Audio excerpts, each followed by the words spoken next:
we doing this morning? Everything okay? Man, glad to have you with us. If you're checking us out for the first time, whether you're in-house or online, we are just tickled you're here. Thank you for honoring us with your time, and it is a privilege to get to know you. So make sure you stick around afterward because we're giving away a free cruise. We're not, okay, coffee mugs. We're giving away free coffee mugs for all you guys.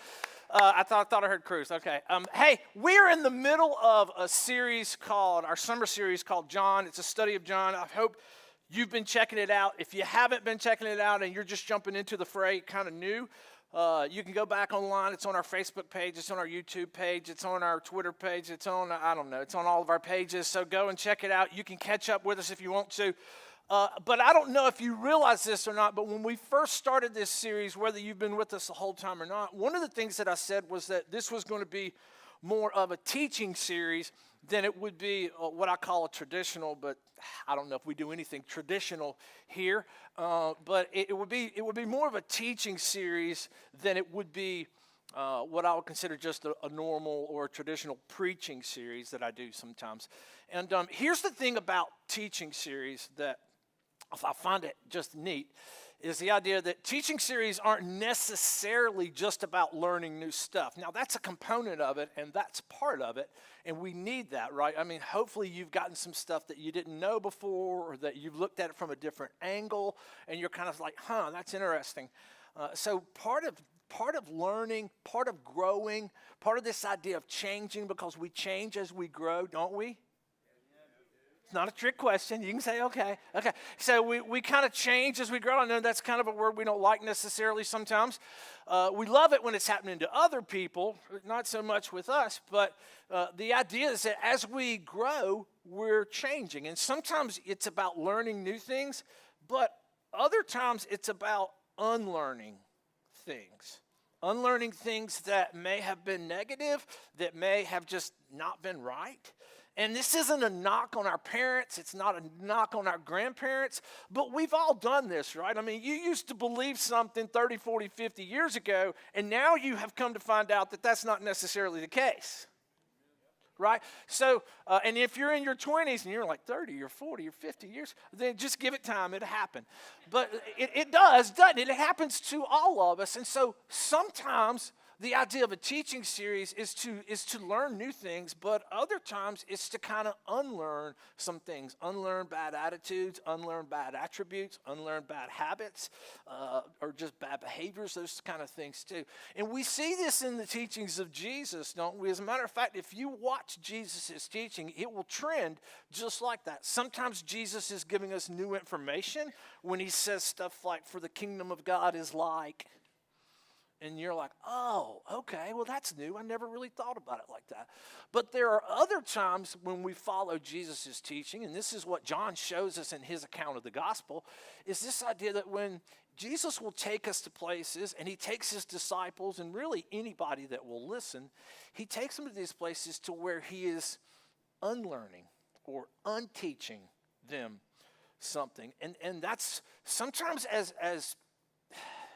as Christians, we have to be able to look at some of our long-held beliefs and go, is this accurate? Is this right?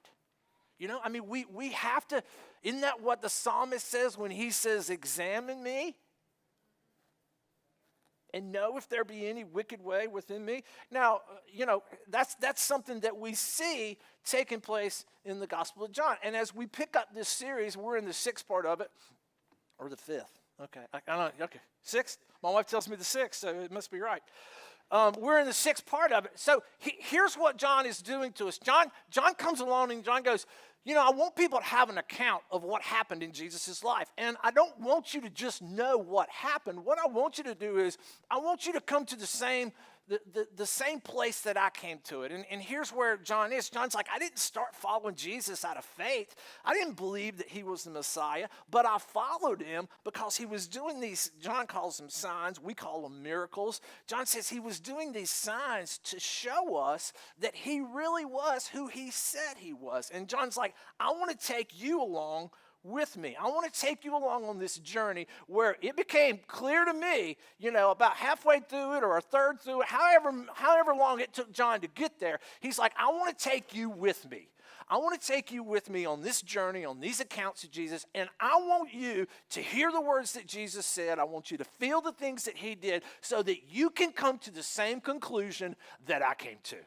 And then he goes, but I've got an agenda in telling you this account. I've got something up my sleeve, and I'm going to come right out and tell you what it is. Here's where John says, and he says this in the last part, for those who can see over there. He says this in the last part of the book of John. He says this, but these things are written that you may believe. The Greek word there is the word pisteuo, right? It means not just to believe, but to believe it so much you trust it. You trust it in the fact that you're going to do something about it. You're going to act upon it, because belief never changes anything. Right? You can believe something all day long and it not change anything about you. You can believe Jesus is the Messiah. You can believe all those things, and you can leave out here and it not change you one iota. It's just not going to happen. But John says, listen, I want to get you to the point to where you can believe it so much you trust in it. And then he goes on to say this, so that you believe that Jesus is the Messiah, the Son of God, and by believing you may have life. That Greek word there is the word zoe. It means the fullness of life.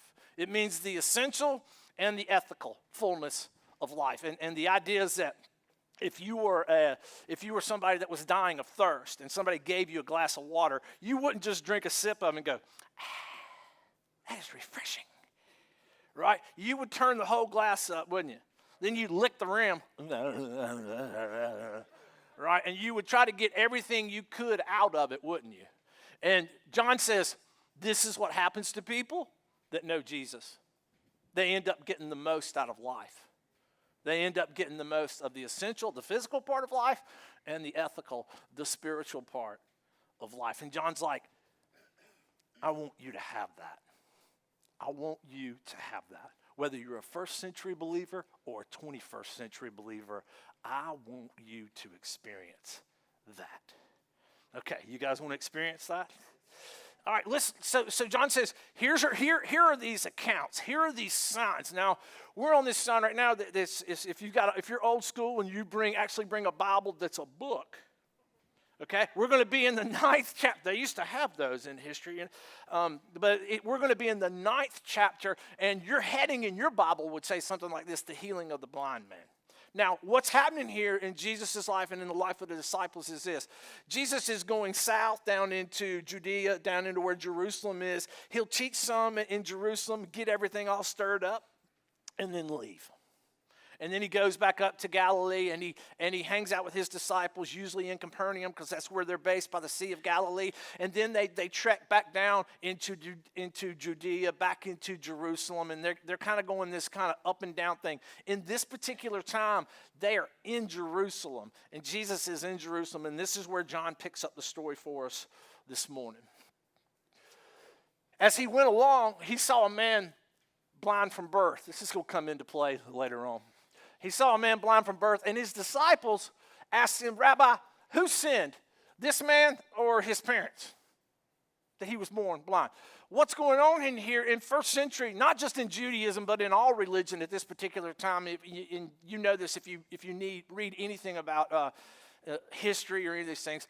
Many people thought there was a cause and effect thing going on here, meaning this. The reason that you were born blind, the reason that you were born lame, the reason you were born with some kind of deficiency or whatsoever, or some kind of handicap is because you sinned against God, and God is punishing you.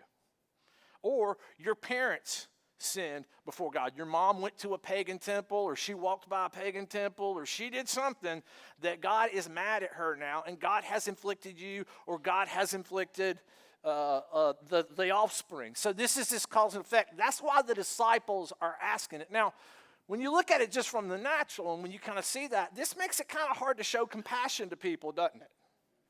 I mean, it's hard to be compassionate for somebody if you think sin is the reason that they're in the predicament that they're in. And this is why when first century Christians come along after the resurrection of Jesus, they start showing love, kindness, empathy. They start showing grace to people, mercy to people, and that attracts people. It always does, doesn't it? I mean, throughout the course of history, whenever people begin to act like that, it attracts people. I wonder, part of the problem of the modern church is that right there. The decline of it is because maybe people know more about what we're against than what we're for. Maybe people know more about who we hate than who we ought to be loving. Am I preaching up here yet or not? Okay. Right? So he says, now listen, we're all adults here. So we understand that sometimes if you mess up, right? Sometimes if you're sinning, you're going to bring consequences on yourself, aren't you? And you're going to suffer because it's not your mom's fault. It's not your dad's fault. It's not how you were raised. It's your fault.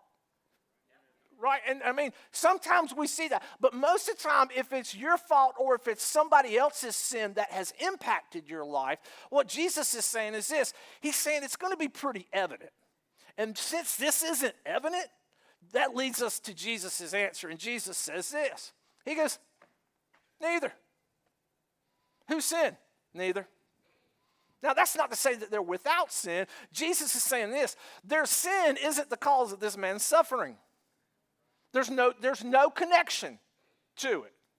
There's no connection whatsoever. He says, but this happened so that the works of God might be displayed in him. Now, what Jesus is saying is this. Jesus is saying that God's not the author of all the sin and the suffering and the pain that we have. We know as Christians that suffering, sin, all of those things came into the world when Adam and Eve sinned in the garden. God gave mankind a free will, and unfortunately, Adam and Eve used that free will to sin against God. Now, let's not hold too much against them. We probably would have done the same thing. Right? We probably would have done the same thing. Matter of fact, I was having this conversation with this guy who's an atheist a couple of weeks ago. It was right here in church. I was like, all right. I don't know what kind of church you grew up in, but I love the fact that you guys make people feel so welcome. You guys make people feel so accepted, right? This was a guy was visiting with a relative of his, and he came up to me, and here's how he introduced himself. Hey, man, I'm an atheist. I was like, all right, man, you're in the right place. Have a seat. You got any friends? We'll start a bus ministry. Okay, you got any friends? I was like, sure, okay. And he was like, let me ask you something. And I said, ask away. And he said, how can a good God allow so much pain and suffering in the world? And I said, well, I gave him a long answer. I'm going to spare you the long answer because I know lunch is coming. But the short answer is this. Well, if God got rid of all the bad and the evil in the world, he'd eventually have to get rid of you and me. But he'd have to get rid of me before he got rid of you.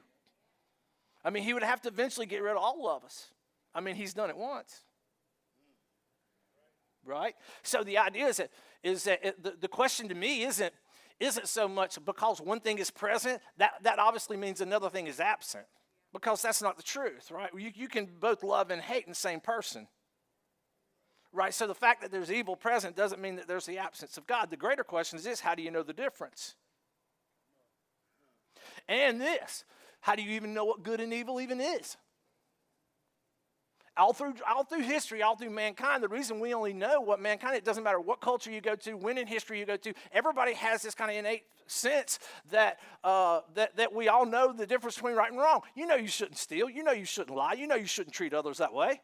Right? And that doesn't matter if you're a native somewhere in New Guinea that's never heard the gospel, or if you're an Eskimo way up at the North Pole.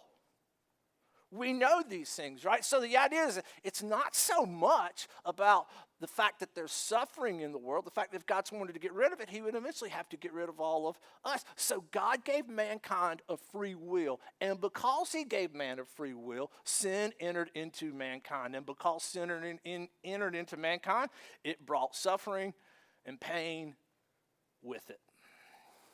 And that's where we currently live. Now, what Jesus is saying this, God can still use it for his good, for his glory.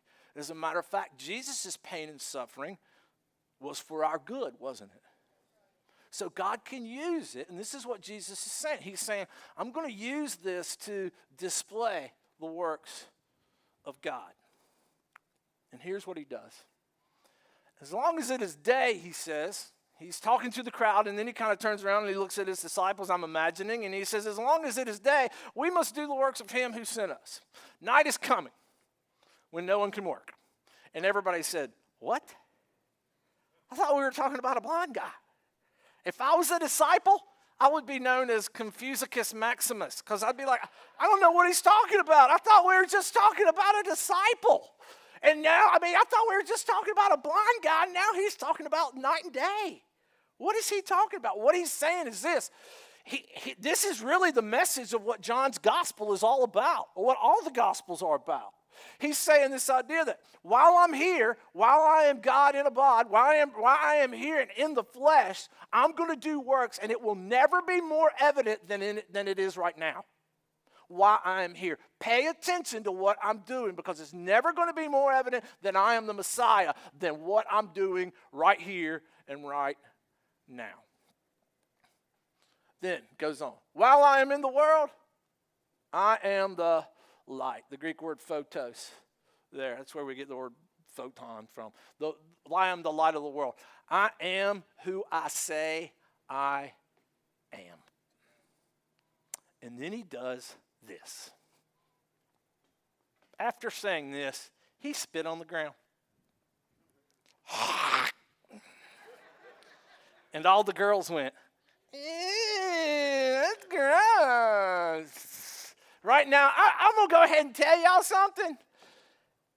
I'm going to read the rest of the text and then I'm going to tell you something. He spit on the ground and made some mud with the saliva and put it on the man's eyes. I got questions. I got a lot of questions here, people. I don't know how this went down. I don't know if Jesus told him he was going to do it. I don't know if he said, hey, James, John, hold him down. I don't know how it all went down. I don't know if it was one of those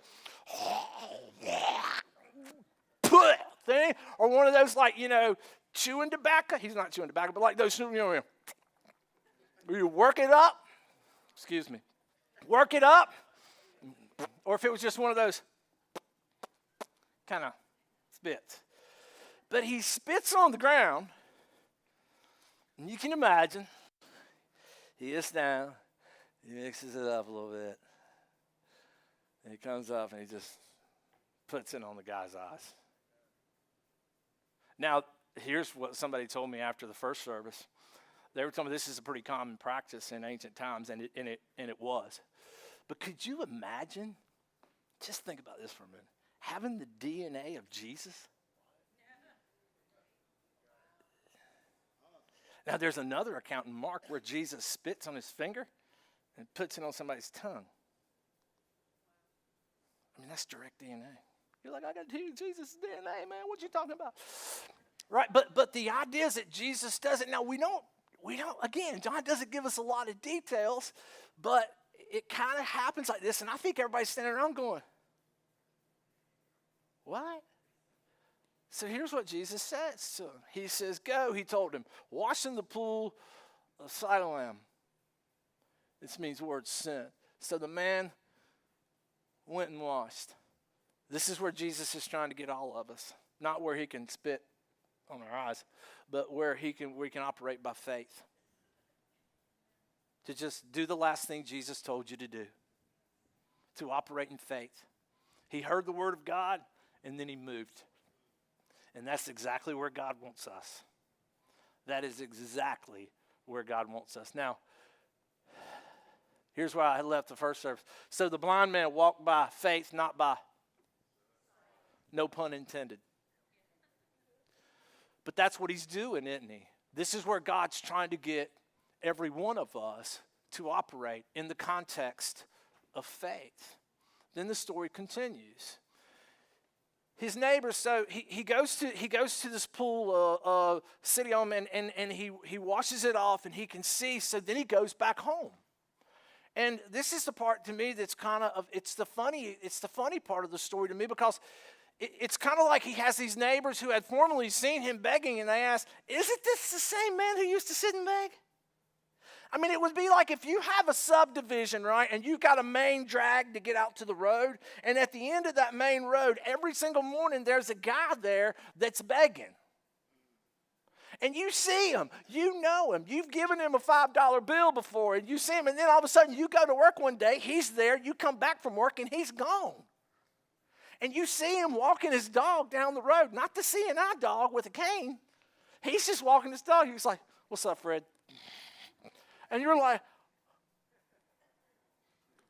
wasn't that the guy that used to beg? And one of your neighbors comes by, and he's like, "Nah, I don't think it was." And the guy's like, "I think it was." And they're like, "Well, let's go ask him." So they come up to him, and they go, "Hey, man, aren't you the guy that used to beg? You're not him, are you?" And he goes, "I am the man." And then somebody from the crowd yelled, "You're the man." No, I'm just kidding. That's not really what happened. Okay, just seeing if you're paying attention. He's like, he himself says, "I'm the guy. I am the guy." Now, what's so amazing about this story that we'll see here in just a minute is that this is the first healing ever of a man who was born blind in the Bible. From the very first verse in Genesis to John chapter 9, nobody is ever healed from a blindness that they had from birth until this moment. And this is indicative of every single one of us. We're all this blind guy. We were all born blind, weren't we? We were all born spiritually blind. And then you got introduced to Jesus, and now you've been healed too, haven't you? Right? So we're all this blind guy in this part of the story, but it switches. Then he goes on and he says, "How then will your eyes open?" they ask, which is a normal question. That would have been the first thing out of my mouth. I mean, there's no surgery. There's no doctors that can really do anything like this. Nobody's ever even heard of this. This is earth-shattering type of stuff that's going on. So the first question out of their mouth is, "What happened?" And he's like, "Well, I ran into this guy called Jesus, and he made some mud, smacked it on my eye." Listen, with some of y'all, I wouldn't even use the mud. Right? Healed. Right? But he put mud on my eyes. I don't know how he did it because, I didn't see. Right? And now I'm thankful that I didn't, now that I found out it was spit. I'm kind of thankful I didn't know how it went down at that particular time. But still, I'm still healed, so I'm thrilled. And put it on my eyes, and he told me to go to Siloam and wash. And I went and washed. There's that faith again. I went and washed, and then I could see. And they're all going, "What?" And then so they asked this, "Where is this man? Where is this dude? Which way did he go?" He's like, "I don't know. I'm blind. I didn't see which way he went. I mean, you're asking me which way he went? I don't know. I had mud on my eyes. I was blind. I don't know where he went." And he's like, I don't know. So the first thing they do is that they follow the old covenant of Judaism that comes out of the book of Leviticus and Deuteronomy. Says that if you get healed of anything, it was mainly talking about leprosy at that particular time, but if you get miraculously healed of anything, you go to a priest. And you go to the priest because the priest can examine you and say, "Okay, you're acceptable now to go back in and live within community." Because at that particular time, if you were sick, you were ostracized. You were placed on the outside of the village. You couldn't have community with the rest of the village. But as soon as you were healed and the priest said you were, you could go back and join community. And so what he says is, I don't know. So what they do is they brought him to the Pharisees, the man who had been blind. Next verse. Now the day on which Jesus had made the mud and opened the man's eyes was a Sabbath. You've been following the series, you're like, "Oh my gosh, no he didn't." I think Jesus did it on purpose. I mean, I did, because I think he waited until the Sabbath because he wanted to prove a point. And he wanted to get something across because, listen, the condition of humanity is a spiritual blindness, and we all suffer from it. And Jesus is saying we're all part of that. And he's saying, I've come onto the scene to heal that. But now he's getting ready to show us a different kind of blindness. And this blindness is far more detrimental than just having a physical handicap. It is far more dangerous. And it will separate you from God just as much as sin will. And Jesus is getting ready to introduce us to it. And more so, the Pharisees are getting ready to introduce us to it. They're saying, listen, Jesus did this on the Sabbath. And here's what they say. They go, therefore the Pharisees also asked him how he had received his sight. He put mud on my eyes. The man replied, and I washed, and now I see. And the Pharisees go, this man is not from God. He is not from God, for he does not keep the Sabbath. Now, what they're talking about is this. They're not talking about the written Torah. They're not talking about the written law. They're talking about the oral Torah. It's also called the tradition of the elders. It was the firm belief that Moses, when he came down from the mountainside too, God had given him the 10 Commandments, but God also gave him some verbal instructions that he wanted to carry on. Now, we talked about this a couple of weeks ago. The Pharisees had 39 different categories of these, of things you couldn't do on the Sabbath. And one of them was to knead. Knead, like not N-E-D, not E, N-E-E-D, but K-N-E-A-D. Knead, right? Kind of like knife when you need to cut something, right? Knead. Now, you just got that. That's good. Okay. She's paying attention. I like that, though. All right, so what you couldn't knead. So, ladies, if you were making bread, or men, if you were making bread for that matter, okay, and you had to make enough bread on the day before the Sabbath because you couldn't knead the bread. And Jesus, by spitting on the ground and making a mud pie, he had kneaded his spit and his dirt. You don't do that. All right, so the Pharisee police, they're looking for him. They're kind of like the Facebook police, but a little bit different, all right? So they're like, he violated Sabbath, and they're probably saying, and you washing your face off? You violated it too, dude. I mean, this is how strict. Then they're saying this. He practiced medicine on the Sabbath, and that was a no-no unless somebody's life was in jeopardy. Now, this guy being blind, he could have waited another day. That's what the Pharisees are saying. He could wait. He's been like that for 40-some years. He'll be all right. That's what they're saying.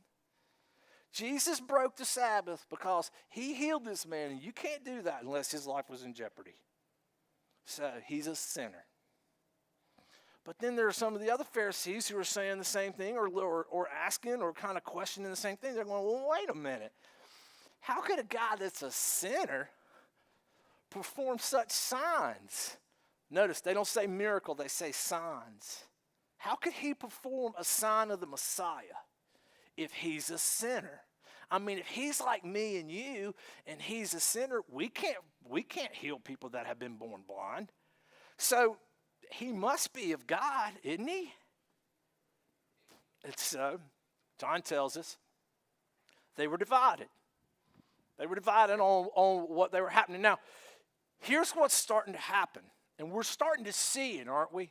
That the Pharisees kind of have this idea about what God ought to look like, about how God ought to behave, and about what God ought to do.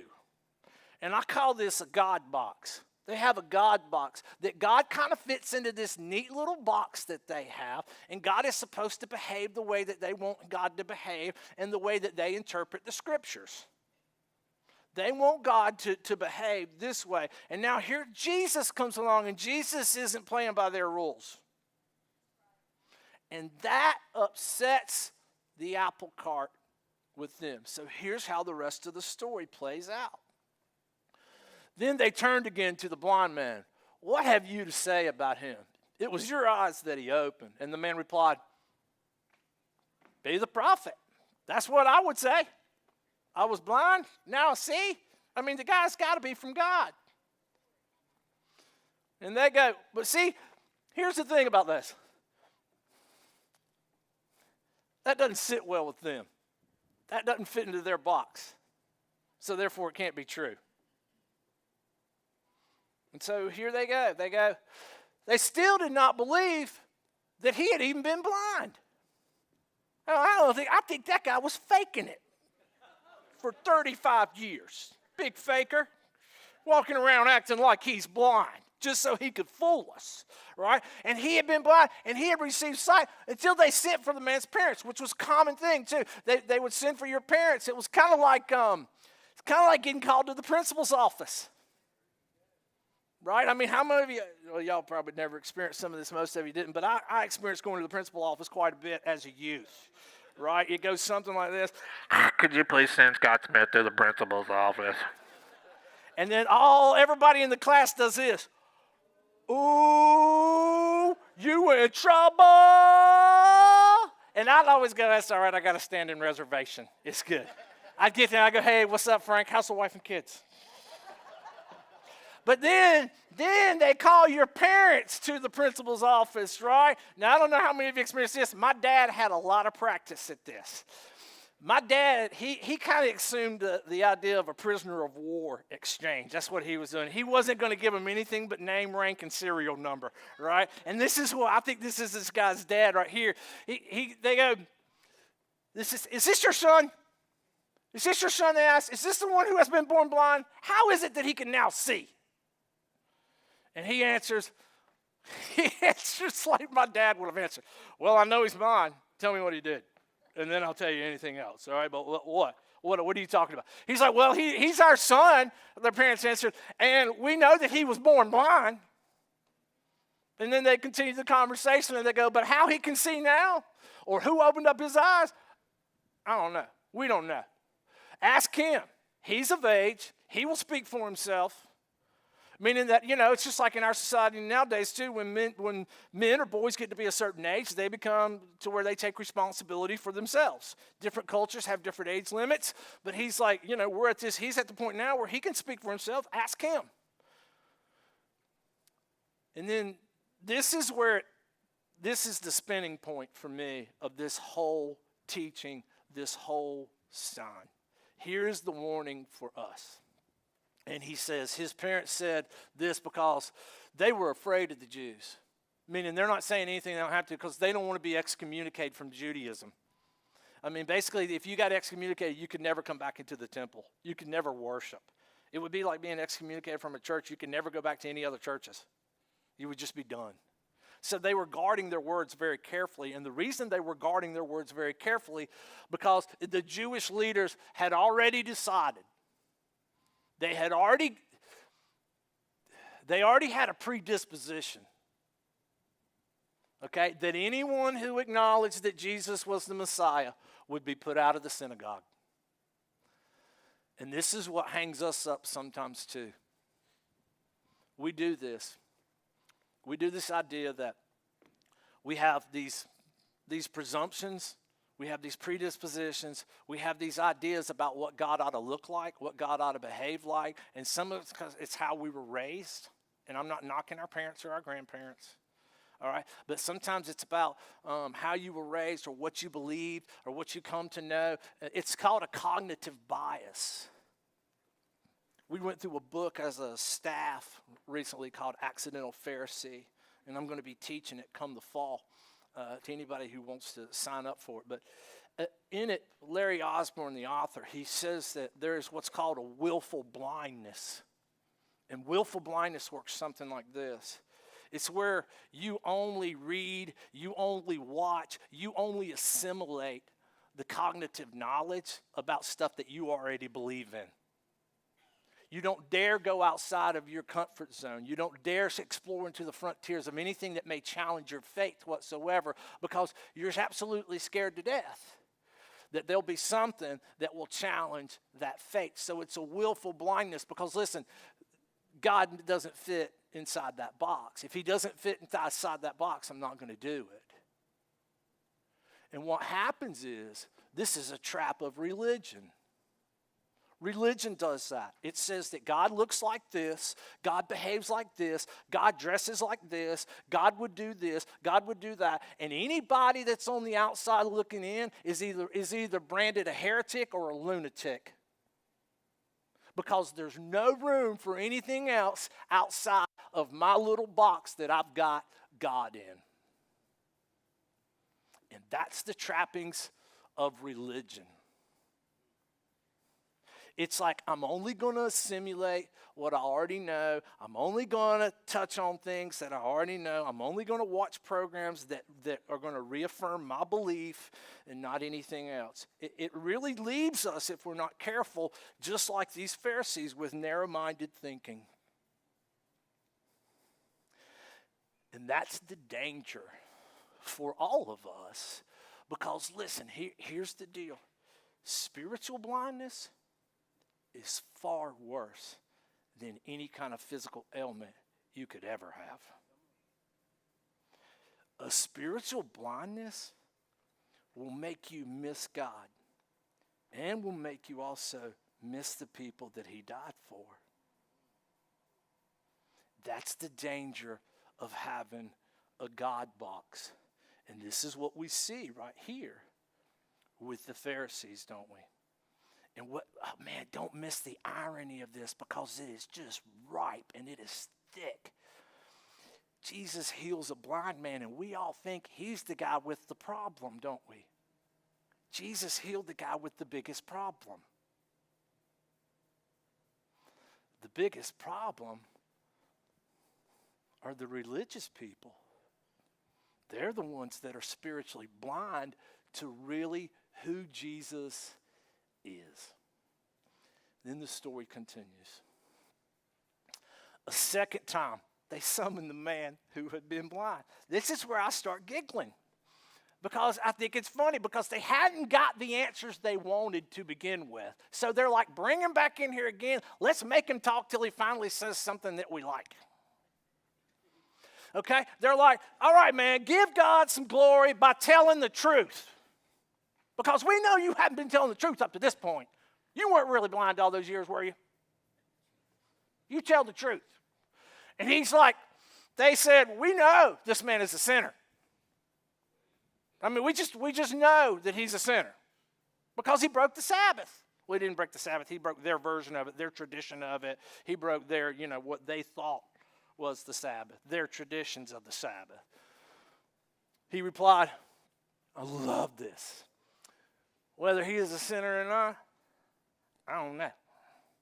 Here's what he's saying.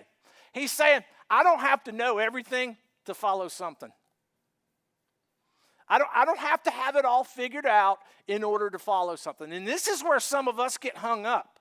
We're like, Lord, if you'll just do this, or Lord, if you'll just do that, then I'll believe. Or we're like, I don't follow Jesus. Until I totally understand God, until I totally understand this whole Jesus thing, I'm not going to follow him. I'm going to kind of hold back and lay back in reserve, and I'm just going to kind of hold back and wait until I know more, until I get involved with this. But here's the thing. We don't do that with a lot of other areas of our lives. We do it with Jesus, and we do it with religion, but you don't do it with technology. See, how many of you know how a microwave works? Don't raise your hand. No, you don't know how a microwave works, right? But that doesn't stop you from using it and eating popcorn every night, does it? Now, how many of you know how this phone works?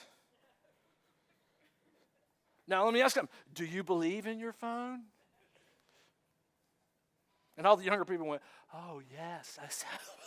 I love my phone. Be careful what you say, because it's listening. Right, but the idea is that you don't know how the signals work. You don't know what kind of satellites. I mean, we get mad at our phones because they don't work half the times, but that signal's going to outer space and coming back, right? I mean, we don't know completely how this works. And if you want to talk about something more serious, what about the consciousness of mankind? We don't understand all of that, do we? But we believe in it. What about love? You don't understand it. Not completely. Neither do I. It doesn't stop us from wanting any part of it. You see, we do this with God, and we do this with Jesus in particular. We're like, I can't totally figure out this whole Noah and the ark thing. I mean, if I could figure that out, I'd start following Jesus. I mean, how did Noah keep the lions from eating the gazelles? See, I can't figure that out. So, but here's the thing. If you've been raised in a traditional church, this is going to get your cockles up. But It's okay. Sometimes cockling up is good. You don't have to believe the whole Bible to follow Jesus. You don't. Now, I do, but you're not like me. Okay? You don't have to believe the whole Bible in order to follow Jesus, and I can prove it to you. First century believers, they didn't know any of the Bible. Else it wouldn't be written for another 300 years. Gentiles that came to know about Jesus and follow Jesus, and we know about many of them through Gospels, they had no clue of what the Old Testament looked like. They had never even heard a verse out of the Old Testament. They didn't know who Abraham was. They didn't know who David was. They didn't know who Isaac was and who Jacob was, but yet they still followed Jesus. Follow Jesus where you're at. All right, just make the commitment that, hey, he doesn't fit necessarily in this box, but I'm just going to trust him enough with what I got right now. I'm just going to follow him right now. He doesn't necessarily, I can't make sense of it. I don't know it all. I can't explain it. I wish I could, but I can't. But I'm just going to follow him how I can right now and where I'm at right now. I don't know everything. I don't know all the theology. I don't know any of the scriptures, but I'm just going to follow Jesus right where I am now. And I'm going to leave the rest to him. Then he goes on to say, the best, probably the most memorable sentence out of anybody. It's my favorite one outside of any of the prophets or the disciples or Jesus. And he says this. He says, whether he's a sinner or not, I don't know. And then he goes, but one thing I do know, I think he gets kind of cocky, a little bit swole up right here. I don't know a lot. Let me tell you something, Jack. What I do know is this. I was blind. You can't see me, right? I was blind, but now I see. And all the church said, woo, that's worth a Ric Flair. Woo! That's how I would have said. And listen, this is all of our stories, isn't it? This is all of our stories. You were just like this blind guy. I was just like this blind guy. Thousands and thousands of people, millions and millions of people through history can say the exact same thing. They can say this. I was at this season in my life where I was up against a wall. I was in this season of my life where I was at the end of my rope. I was at this season of my life where I was going through a messy divorce. I was going through this season of my life where I had this addiction. I was going through this season of my life where I was lonely or where I was depressed or where my job just stunk. I was just going to this place to where, it was just my life was in upheaval, and I was searching and I was looking, and then Jesus showed up. Whew! And I can't explain it, and I don't know it all. And for some of you, it happened, boom, instantly. For other ones, it happened gradually. Clap them hands, yeah. Come on, for some of y'all, listen, that's how it went down. And you're like, I can't explain it. I don't know how it happened, but I once was blind, and now I see. Woo! I don't know much. He probably said, I don't know much. You can call home and ask my wife. She'll tell you I don't know much. Right? But this I do know. I once was blind, and now I see. Whew, man, if that ain't good news, I don't know what is. Then they asked him, what'd he do? And he's like, man. Yeah, how did he open your eyes? And dude's like, he answered, I've already told you. All right, I already told you. And I think he's getting kind of cocky. I've already told you, man. You guys said, what do you want to hear it again? Do you want to come his disciples? And somebody yells, burn, from the crowd. He gave him some outlaw. He got burned. So he's like, become his disciples too. So then, here's what happens. This is the ugly part. Because the truth be known, this is what religious people do. Things we don't understand, we make fun of. We ostracize. Listen, the truth be known, all human beings do this. We all do it, don't we? But here's the thing. For some reason, it looks uglier when religious people do it. And I think it's because we should know better. We should know better. We really should. Because we know the creator of the universe, don't we? We know the God who showed us mercy, the God who showed us grace, the God who's loved us even when we couldn't love ourselves. We should just know better that if there's going to be plenty of things that come in my life that I don't understand, but the best thing is, instead of talking about it, why don't you start talking to them? Start carrying on conversations. Start educating ourselves. Start moving outside of our God box. Right? Start moving outside of our God box. And they hurled insults at him and they said, "You are this fellow's disciple. You're a plant. You're a plant. This is just a ruse because this does not fit in my box of God. And therefore I refuse to believe it. I refuse to even entertain it. I'm not even going to give it a minute of my time." We know that God spoke to Moses, but as for this fellow, we don't even know where he comes from. This is what the Pharisees say.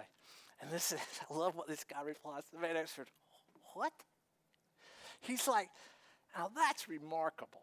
That is totally remarkable. This man, there has never been a healing in all of biblical record from a person that has been born blind. And you're sitting there telling me you don't know where he comes from? Have you bumped your head?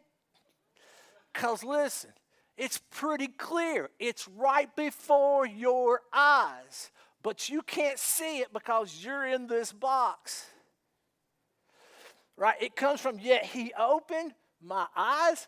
We know that God does not listen to sinners. He listens to the godly person who does his will. Nobody has ever heard of opening the eyes of a man born blind, and they were right about that. Then the Pharisee, if this man were not from God, he could do nothing. Nada. Zilch. Then they go, to this they replied, "You were steeped in sin at birth." And what they're saying is this: how dare you lecture us? They're saying, you deserved it. Your parents deserved it because you're steeped in sin. You deserve to suffer. Your parents deserve to suffer. All of those, everything you've ever come across, you deserved it because you're steeped in sin. And then don't you dare lecture us. Don't you dare lecture us about our God box. And so they threw him out. Think about it. A living miracle right in front of them. And they threw him out. Because they didn't understand it. And they didn't take the time to either. Because it didn't fit into their version of what God should look like. Willful blindness. Willful blindness is this idea where we only incorporate, we will only assimilate stuff that we already believe. We don't dare step outside of our comfort zones. We don't dare challenge ourselves in frontiers. We don't dare challenge our ignorance. We don't dare challenge our predispositions. We don't dare challenge our assumptions. We don't dare challenge long-held beliefs because we're absolutely fearful that they may somehow kneecap our faith.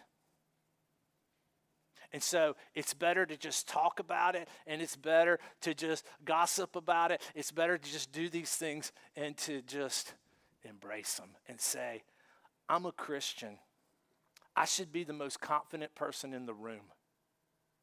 I serve a God that hung the stars and the moon and who holds my hand and holds my heart in his hand. There is nothing that can separate me. But let's be honest, church. We've had a pretty bad track record of this, haven't we? We've had a tendency to sometimes resist things that we don't understand. We resisted science for thousands and thousands of years, didn't we? I'll tell you something else too.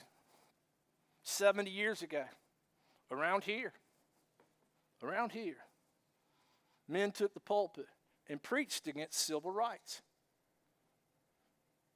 and draped it in Christianity. They preached prejudice out of ignorance. And if you're in here today and you're African American, I'm going to tell you I'm sorry. I'm sorry that those men did that because it's not right. It's not right in any way, shape, or form. But we see how things change, don't we? When people start to challenge this God box, things change. Just 70 years ago, in these communities, in the communities we call South, people railed against African Americans and their rights. And if your parents were affected, or your grandparents were affected, or you were affected, I am sorry. I hope you receive my apology because you deserve it. Because that was their God box, wasn't it? It's okay to admit it and say, yeah, that was their God box, and their God box at that particular time was wrong. And sometimes we're in the same place. You know, maybe not quite that extreme, but we're in the same place with it too. And here's what I tell Christians. If your God box keeps you from loving people the way that Jesus loved people, accepting people the way that Jesus accepted people, you need a new box. You need a new box. And if you're in here today and you're an atheist like my buddy was, you don't know this, but you got a God box too. You do. Because here's the thing. To say that God doesn't exist is claiming that he kind of exists. Because you're acknowledging him. That means you've got some kind of God box. I don't really know what it looks like. Maybe it's a whole lot smaller, but it's still a God box. And we as the church, we have these God boxes to where we think God should do this, act like this, look like this, dress like this, pronounce words like this, do things like this, and this is our version of God. And what happens is, if you're not careful and if I'm not careful, we end up inadvertently missing God. And just as important, we miss the people, many, many, many people that Jesus loves, that Jesus died for. All because they look different, they dress different, they have different sexual preferences. All because they're of a different political party. I won't go there. But it happens, doesn't it? So the question becomes for me and you. And I'm going to close with this. What's your God box look like? Where are you hiding God away to where you won't reach out to these type people, or you won't understand this type people, or you won't dare do this, or you wouldn't dare do that, or you wouldn't do any of those things? Listen, I'm going to go ahead and tell you just so simple, because I know we have a lot of visitors here. And you're thinking about joining the church, so I want you to know what you're getting into. Some of you already know. Listen, there's nothing I wouldn't do. Nothing. To bring somebody, short of sin, to bring somebody to Christ. To help them to maybe have a different view of church, maybe have a different view of Jesus. I'll have lunch with you, I'll have coffee with you, I'll come to your home, I'll sit by your hospital bed. I'll do whatever it takes, short of sinning, to help bring somebody closer to Jesus. And we should all be that way, shouldn't we? There should never be anything that threatens your faith, because you serve the author and the perfecter of faith. We should be the most comfortable people in the room wherever we walk and wherever we go, because Jesus Christ is the light of the world and we know it. And nothing's going to threaten that. Here's the thing. God doesn't need you to defend him. He got along great before you were ever here. Right? It's not like God goes, Pastor Scott's finally been born. We can all rest. It's not. If that's anything, we got to keep. It's like, give him another team of angels. He's already worn out 3 or 4. No, but it's like, but the idea is that we, as Christians, man, come on. We should be open to experiences as far as what people are doing, people that are far from God, people that claim to be atheists, people that claim to be agnostic, wherever walks of life they're coming to. We should be warm, welcoming, inviting. Come on in, come on in, come on in, come on in. So what God wants us to do and what God wants us to see is this. Lift the lid off of your God box. Man. And let him out. He'll blow your mind. He will blow your mind. If you've ever encountered the living God, you'll never be the same. You never will. I always use this example, and I'll close with this. You can read all the books you want to about lions, but it pales in comparison to meeting one face to face. Same way with God. Once you let him out of that box, you better hang on, because he'll blow your mind. He wants to do awesome things with you, great things with you. Great things with this church, great things in this community. But he needs you and me, man, to quit trying to keep him in a box. Come as you are. No prejudices, no predispositions, no supplications, none of those things, man. Just say, God, blow my mind. I love you. I believe you are the light of the world. Use me. Use me. Join me as we go to the Lord in prayer. Father, in the name of Christ, thank you. You are a great, great God. We are so blessed to be called your people. Father, shake us up, stir us up. Help us, I pray, to not get so confined in our thinking and in this idea, this cognitive bias, Father, to where we will only support the ideas we already believe. Help us, expand us, Father. Stretch us, I pray. Open up our hearts, Father, to a world around us that desperately needs Jesus. I ask this in the precious name of Christ. Amen.